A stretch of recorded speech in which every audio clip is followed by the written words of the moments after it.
yan.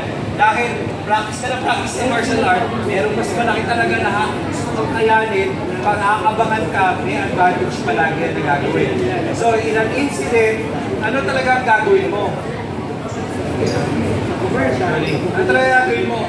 Pag nangyari ba, grabe, laban ko. Kasi gusto ko, magaganyan, akinawarin mo, yan. Laban ka kaagad, ilabas mo gusto isang pala.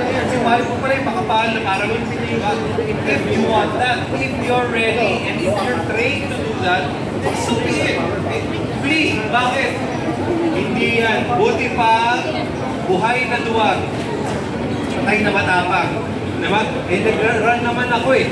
Gusto mo, pag naunahan mo ako doon, o nagtatakbuhan, so kung isang crop lang yung kalaban mo, tuldok ka na lang, ganun ka kabilis, eh, gawin natin yun, di ba?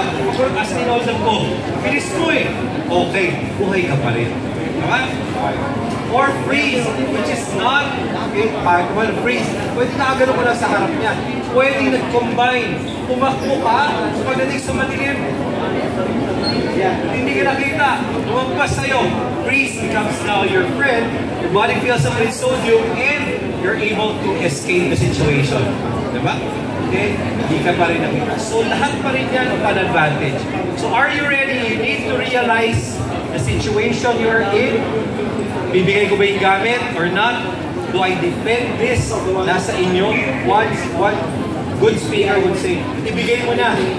Ako sa akin, hindi yung afraid. Ako, i-prepare ko. Yan.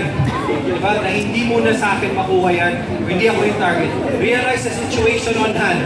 Kaya yung iba, pag nagsabi, ay nawalit mo, pagdukot, ulog sa mas malayo.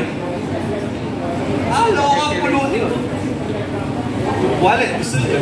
Diba? Pero pag dito gusto mo, gusto ko, choice ko, away. Dahil, practice ako nito. Decision ko ko. Decision nyo pwedeng iba. Pero nilayo ko yung threat, yung wallet, sa akin, dito. Friend ko na martial arts din, sabay siya, alam niya na sandwich siya sa overpass. Pagkatapos namin mag-training, laman ng backpack niya yung